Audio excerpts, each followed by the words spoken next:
రాజీలేని పోరాటమే మా మార్గం. అధికారం లేకుండా 100 ఏళ్లుగా కమ్యూనిస్టు పార్టీ సజీవం.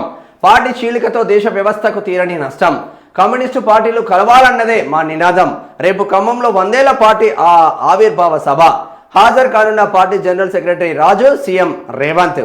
ఆ దిశతో సిపిఐ రాష్ట్ర కార్యదర్శి ఎమ్మెల్యే కూనంనేని సాంబశివరావు. ఇప్పుడు వీళ్ళందరూ ఎందుకే సీఎం రేవంత్ రెడ్డి ఎందుకు మీ పార్టీలకు? మీ పార్టీ 100 ఏళ్ల చరిత్ర మీరు గొప్పగా చెప్పుకోవాలి కదా. అందులో ఉండి మళ్ళీ ఆడికి వచ్చి సీఎం రేవంత్ రెడ్డి భజన వాళ్ళు కూడా ఎందుకు? అందుగురించి మీ పార్టీలు నాశనం అవుతా ఉంది. ఎర్ర జెండా ఎల్సి పేద వర్గాలకు దూరం అవుతుంది. ఎర్ర జెండా కమ్మలు రెడ్లు కలిస్తే కామ్రెడ్లు అయినట్టు అగ్రవర్ణాలకే ఆ పెద్దపీట వేస్తూ ఉన్నారు. పెద్దపీట మొత్తం అగ్రవర్ణాలకే. కింది స్థాయి బిడ్డలు, ఎస్సీ బిడ్డలు, బీసీ బిడ్డలు జెండాలు పట్టుకోవాలి. నికార్సైన ఎర్ర జెండా కార్యకర్తలకు ఇప్పటికీ ఉన్నారు ప్రతి నియోజకవర్గంలో. కానీ లీడర్లే దొంగలే కూస్తున్నారు కామ్రేడ్లు. అనేక సంవత్సరాల తర్వాత ఒక దళిత బిడ్డ జాన్ విస్లీకి ఇచ్చిరు. ఇప్పుడు అసలు వీళ్ళ విధానాలు చాలా గొప్పగా ఉంటాయా? అవినీతి ఉండదు. Yellandu MLA simple example.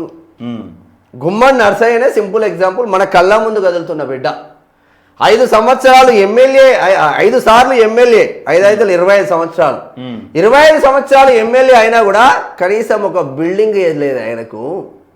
ఇంకా గుడిసి ఇంట్లోనే ఉంటున్నాడు, పెంకుటి ఇంట్లో. ఈ ఆర్టీసీ బస్సులలో వస్తాడు హైదరాబాద్కి ఏదైనా పని ఉంటే 5 రూపాయల భోజనం చేసుకుని ఆర్టీసీ బస్సులలో వచ్చి కంటి చికిత్స కోసం ఆసుపత్రిలో క్యూ కట్టుకొని నిలబడ్డ బిడ్డ. ఇటువంటి వాళ్ళకు ఏడా ఆయన చూసి నేర్చుకోవాలి కదా మనం. రాజకీయ అవినీతి హెవీగా అయిపోయింది కదా. ఒక్కసారి హైదరాబాద్లో కార్పొరేటర్గా ఎన్ని కబ్జాలు అంటే అన్ని కబ్జాలు పెట్టుకోవచ్చు. గచ్చిబౌలిలో అయితే మొత్తం కబ్జాలే. కార్పొరేటర్ బీజేపీ గంగాధర్ రెడ్డి, మొత్తం ఘోరంగా పేరు వస్తుంది. రాజీలేని పోరాటమే మా మార్గం. పార్టీ అధికారంలో లేకపోయినా ప్రజా సమస్యల పరిష్కారమే ధ్యేయంగా పనిచేస్తాం. పోరాట పంతా మార్చుకుంటూ ముందుకు సాగుదాం.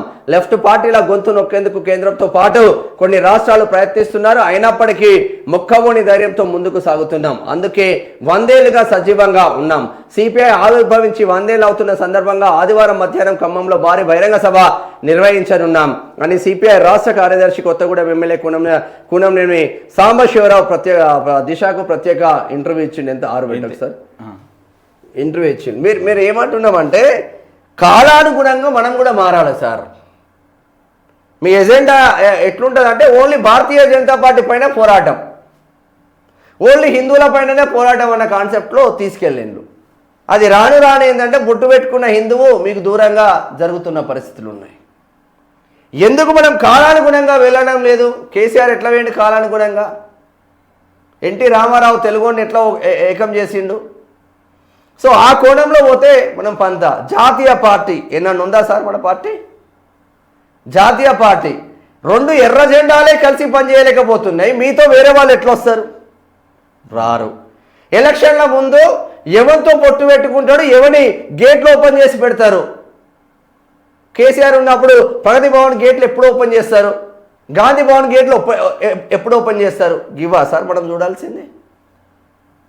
మన అస్తిత్వం కోసం, మన బలోపేతం కావడం కోసం మన మార్గాలు ఏంది అనేది చూసుకుంటూ ముందుకెళ్తే బలోపేతం అవుతాం. మన సర్పంచులు గెలిచింది కదా. ఇల్లాందు ఏరియాలో, డోర్నకాల్ ఏరియాలో, ఉమ్మడి ఖమ్మం జిల్లాలో, నల్గొండ జిల్లాలో ఎర్రజెండా సర్పంచులు గెలిచింది కదా. వాళ్ళతో మమేకం అవ్వకుండా ముందుకు వెళ్ళాల్సిన ఆవశ్యకత ఉంటుంది కదా. ఎప్పుడు పార్టీ ఇండివిజువల్గా పోతే వాడు పైకి వస్తాడు. తోక పార్టీల ఇప్పుడు కాంగ్రెస్ నాశనం కావడానికి కారణం అదే. బీహార్లో తోక పార్టీ అయిపోయింది, మహారాష్ట్రలో తోక పార్టీ అయిపోయింది, తమిళనాడులో తోక పార్టీ అయిపోయింది. జాతీయ పార్టీయే కేవలం 2 రాష్ట్రాల్లో మాత్రమే ఉంది జాతీయ పార్టీ. అది 2 కూడా సౌత్ ఇండియన్ బిడ్డలే కల్పించిన అవకాశం. ఒకటి కర్ణాటక, 2 తెలంగాణ. ఈ 2 పోతే కథమేగా. లెఫ్ట్ పార్టీల గొంతు నొక్కేందుకే కేంద్రంతో పాటు కొన్ని రాష్ట్రాలు ప్రయత్నిస్తూనే ఉన్నాయని, అయినా ఒక్కవోని ధైర్యంతో దోపిడీ విధానాలకు వ్యతిరేకంగా రాజీలేని పోరాటాలు చేస్తున్నాం. ఇకపై పోరాట పంతా మార్చుకొని ముందుకు సాగుతాం. అధికారంలో లేకపోయినా ప్రజా సమస్యల పరిష్కారమే ధ్యేయంగా పనిచేస్తున్నాం. అందుకే 100 ఏళ్లు సజీవుగా ఉన్నాం అని సిపిఐ రాష్ట్ర కార్యదర్శి కొత్తగూడెం ఎమ్మెల్యే కూనంనేని సాంబశివరావు అన్నారు. నాడు కమ్యూనిస్టు పార్టీలో చీలికల వల్లే దేశానికి తీరని నష్టం వాటిల్లిందని కమ్యూనిస్టులంతా ఏకతాటిపైకి రావాలన్నదే తమ నినాదమని పేర్కొన్నారు. పొత్తులు లేకున్నా పంచాయతీ ఎన్నికల్లో ఒంటరిగా పోటీ చేసి 100కు పైగా తమ మద్దతుదారులు విజయం సాధించారని తెలిపారు. ఖమ్మంలోని ఎస్ఆర్ అండ్ బీజీఎన్ఆర్ కళాశాల ఆవరణలో ఆదివారం నిర్వహించనున్న భారీ బహిరంగ సభ ఏర్పాట్లను పరిశీలించిన అనంతరం కూనంనేని శుక్రవారం దిశతో ప్రత్యేకంగా మాట్లాడారు. 100 ఏళ్ల చరిత్రక ఘట్టాన్ని ఖమ్మంలో ఘనంగా నిర్వహించేందుకు ఏర్పాట్లు పూర్తి చేశామని, దేశ విదేశాల ప్రతినిధులతో పాటు పార్టీ అగ్రనాయకత్వం కూడా హాజరవుతున్నట్లు నిన్న తెలిపారట. ఇక సైద్ధాంతిక నిబద్ధత వల్లే 100 ఏళ్ళు సజీవంగా ఉన్నామని చెప్పేసి వాళ్ళు చెప్తా ఉన్నారు. ఆపరేషన్ కగారు పేరిట కేంద్ర రాష్ట్ర ప్రభుత్వాలు మావోయిస్టుల మీద దాడికి తెగబడ్డాయి. అనేక మంది అగ్రనేతలను తుదముట్టించారు. మాతృ సంస్థ అయిన సిపిఐ పేరిట ఉన్న మావోయిస్టులను దెబ్బ కొడితే ఆటోమేటిక్గా కమ్యూనిస్టులు కూడా సరెండర్ అవుతారని పాలకులు భావించి ఉంటారు. 1964లో పార్టీ చీలి సిపిఎం, 1960లో నక్సల్ పార్టీ, ఆ పార్టీ నుంచి సిపిఐ అనుబంధ అనేక పార్టీలు ఉద్భవించాయి.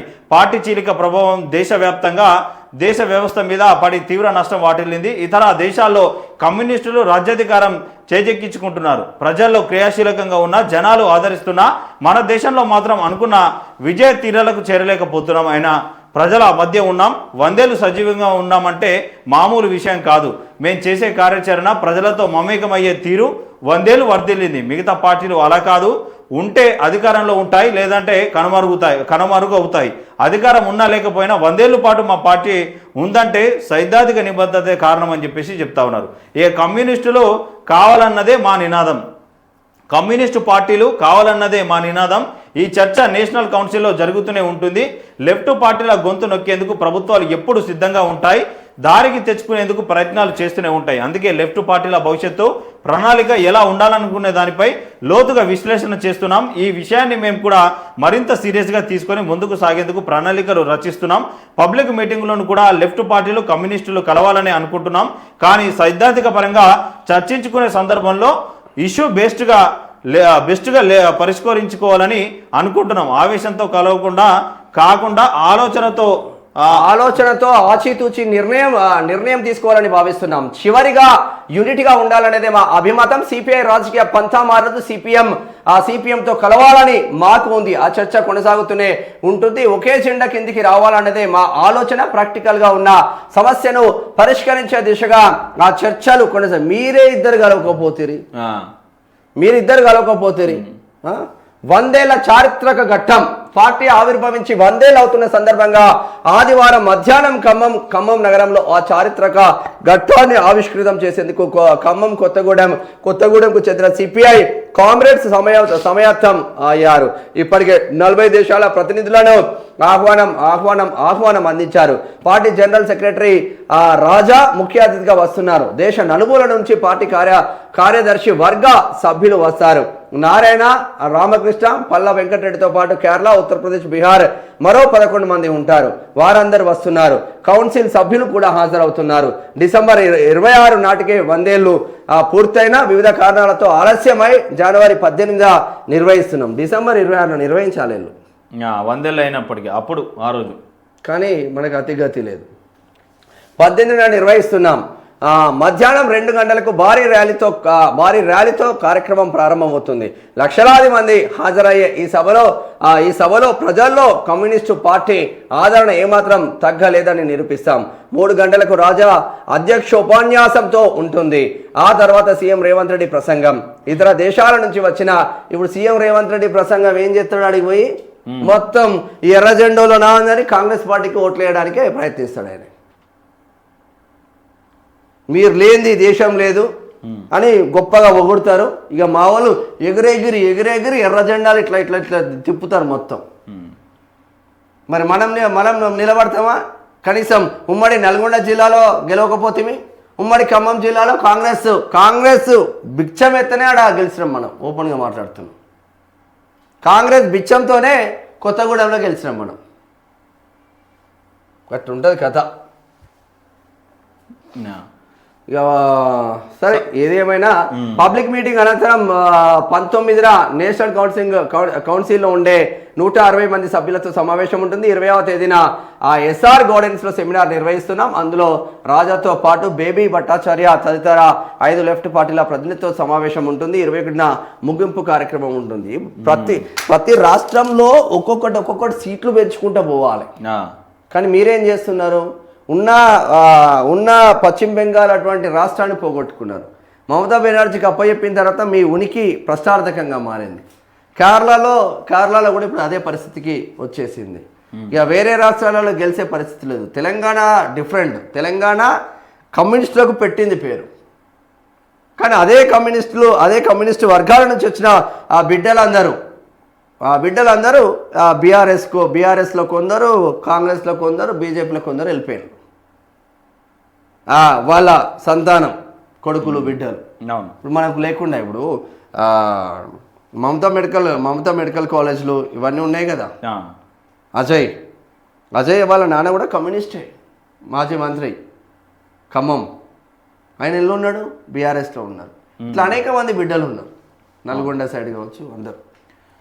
పంచాయతీ ఎన్నికల్లో ఇబ్బంది పడ్డాం. పొత్తుల విషయంలో ఎక్కడ రాజీ లేదు. పంచాయతీ ఎన్నికల్లో అనుకున్న మేర విజయం సాధించలేకపోయాం. అసెంబ్లీ ఎన్నికల సమయంలో ఉండే పొత్తుల పొందిక వేరు, స్థానిక సంస్థల ఎన్నికల సమయంలో ఉండే పొత్తుల పొందిక వేరు. స్థానిక ఎన్నికల్లో కాంగ్రెస్తో పొత్తు అనుకున్న కొన్ని సాంకేతిక ఇబ్బందులతో ఒంటరిగానే పోటీ చేశాం. భద్రాద్రి కొత్తగూడెం జిల్లాలో ఆశించిన మేర మా మద్దతుదారులు విజయం సాధించిన ఖమ్మంలో మాత్రం అనుకున్న మేర రాణించలేకపోయాం. అయినా రాష్ట్ర వ్యాప్తంగా 100కు పైగా పంచాయతీ ఒంటరిగా మా మద్దతుదారులు విజయం సాధించారట.